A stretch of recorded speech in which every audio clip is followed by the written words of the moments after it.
Hi friends, இன்றைக்கி ரொம்பவே சுவையாக எண்ணெய் கத்திரிக்காய் குழம்பு வைக்க போகிறோங்க. அது எப்படி செய்கிறதுன்னு பார்க்கலாம் வாங்க. எண்ணெய் கத்திரிக்காய் குழம்பு செய்யறதுக்காக நம்ம ஒரு பாத்திரம் அடுப்பில் வச்சுருக்கோங்க. அது நல்லா காஞ்சிருக்கு. இதுக்கு நான் நல்லெண்ணெய் சேர்த்துக்கிறேன். நல்லெண்ணெயில் செய்யும்போது ரொம்ப சுவையாக இருக்கும். இப்போ நம்ம இந்த காயை இந்த மாதிரி நாளாக கீறி விட்டு எடுத்துருக்கேங்க. இந்த காய் இந்த எண்ணெயில் சேர்த்துக்கலாம். சேர்த்து இது நல்லா வதக்கி எடுத்துக்கலாம். இந்த காய் பாருங்கள், கத்திரிக்காய் வதங்கும் பொழுது கொஞ்சமாக இதுக்கு விளக்கெண்ணெய் சேர்த்துக்கலாங்க. நம்ம விளக்கெண்ணெய் சேர்த்து செய்யும் பொழுது இந்த காய் கலர் மாறாமல் இருக்கும். காய் எண்ணெயில் நல்லா வதங்கி வந்திருக்குங்க. இப்போ நம்ம இதை எடுத்து வச்சுக்கலாம். எடுத்து வச்சுக்கிட்டு இதுலேயே நம்ம குழம்புக்கு தாளிச்சிக்கலாம். இந்த எண்ணெயிலே கொஞ்சம் கடுகு உளுந்து போட்டுக்கலாம். இதோட கொஞ்சமாக வெந்தயம் சேர்த்துக்கலாம். கடுகு நல்லா பொரிஞ்சு வருதுங்க. இப்போது நான் சின்ன வெங்காயம் ஒரு 20 தோல் உளிச்சிட்டு வச்சுருக்கேன். அதே போலவே சின்ன பல் பூண்டு 2 கட்டி உளிச்சு எடுத்து வச்சுருக்கேன்.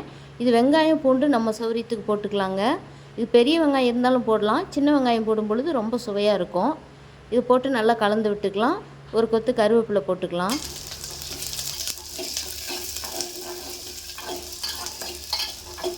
வெங்காயம் பூண்டெல்லாம் நல்லா வதங்கி வருதுங்க. இந்த சமயத்துக்கு ஒரு தக்காளி நல்லா பழுத்த பழமாக கட் பண்ணி வச்சுருக்கேன். இது இதோடு சேர்த்துக்கலாம். தக்காளி வெங்காயம்லாம் நல்லா வதங்கி வந்துடுச்சு. இந்த சமயத்துக்கு நம்ம இதுக்கு மசாலா பொருள் சேர்த்துக்கலாம். நான் சாம்பார் தூள் 1/2 ஸ்பூன், இது குழம்பு மிளகாத்தூள் 1 ஸ்பூன், மல்லித்தூள் 1 ஸ்பூன், தேவையான அளவு மஞ்சள் தூள், கல்லுப்பு இதில் எல்லாமே சேர்த்துக்கலாம். நல்லா கலந்து விட்டுட்டு இந்த மசாலாலாம் எண்ணெயில் நல்லா கலந்து விட்டாச்சு.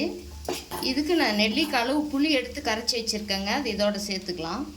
புளி தண்ணி வடிகட்டி வச்சுருக்கேன், சேர்த்துக்கலாம். ஒரு 2 நிமிஷம் கொதிக்கட்டும். அப்புறமா நம்ம காய் இதில் சேர்த்துக்கலாம். புளி கரைசல் ஊற்றி நல்லா குழம்பு கொதிக்குதுங்க. இந்த சமயத்துக்கு நம்ம எடுத்து வச்சுருக்கிற கத்திரிக்காயை சேர்த்துக்கலாம். இந்த கத்திரிக்காய் ஏற்கனவே எண்ணெயிலேயே நல்லா வதங்கி வந்திருக்கு. அதனால் இப்போ இந்த புளியில் இதை சேர்த்தும் பொழுது நமக்கு அது வேவாதுன்னு நினைக்க வேண்டாம். நல்லா இதுலேயே கொதித்து வந்ததுன்னா காய் நல்லா சாஃப்டாக இருக்கும், வெந்தும் இருக்கும். இதுக்கு இப்போ நமக்கு தண்ணி வேணும்னா இன்னும் கொஞ்சம் சேர்த்துக்கலாம். நான் அந்த புளியில் வடிகட்டின தண்ணி இருக்குது, அதையே சேர்த்துக்கிறேன்.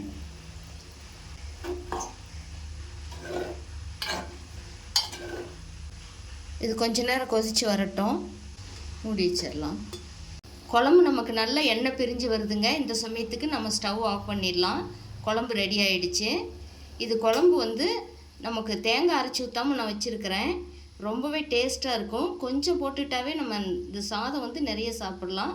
இது ரொம்ப சுவையாக இருக்குங்க. இதே போலவே நீங்களும் ஒரு முறை ட்ரை பண்ணி பாருங்கள். இந்த வீடியோ பிடிச்சிருந்தால் லைக் பண்ணி ஷேர் பண்ணுங்கள், சப்ஸ்கிரைப் பண்ணுங்கள். தேங்க்யூ.